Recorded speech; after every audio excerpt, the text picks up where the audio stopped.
2021 থেকে অদ্যাবধি 1000-এর বেশি মিথ্যা এফআইআর এই নন্দীগ্রামে করেছে।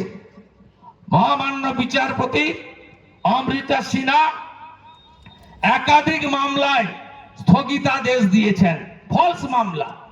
কদিন আগে কাঞ্চননগরে নিয়ে গেছে নন্দীগ্রাম 1-এর এআরডিবি এলডিবির ভোট।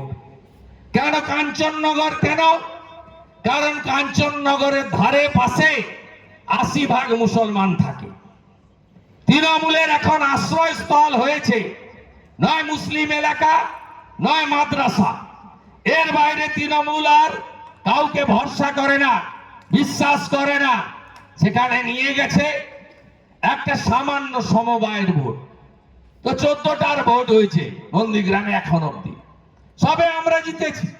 শুধু চন্দননগরে 5-7 হয়েছে, বাকি সব তো জিতেছি।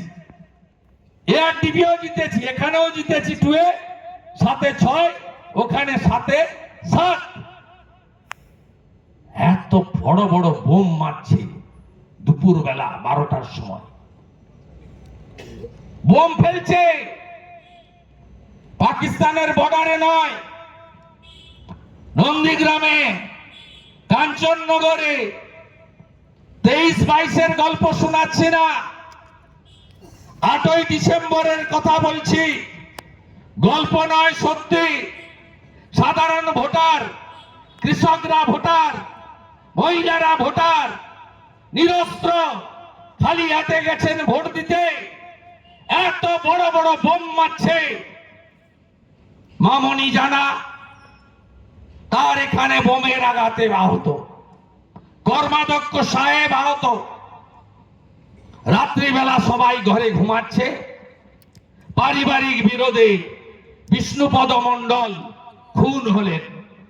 কালীচরণপুরে খুন করল কে?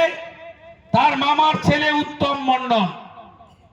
উত্তম মণ্ডলের দৃষ্টান্তমূলক শাস্তি হোক, আমার আপত্তি নেই। পারিবারিক বিরোধ যেহেতু হেরেছে, তাই মেঘনাথ পাল সহ 3 জন মণ্ডল সভাপতি সহ 30 জনের নামে মামলা। 2টো এফআইআর, আগের দিন একটা, পরের দিন আর একটা। আমরা হাইকোর্টে গেলাম, লড়লাম।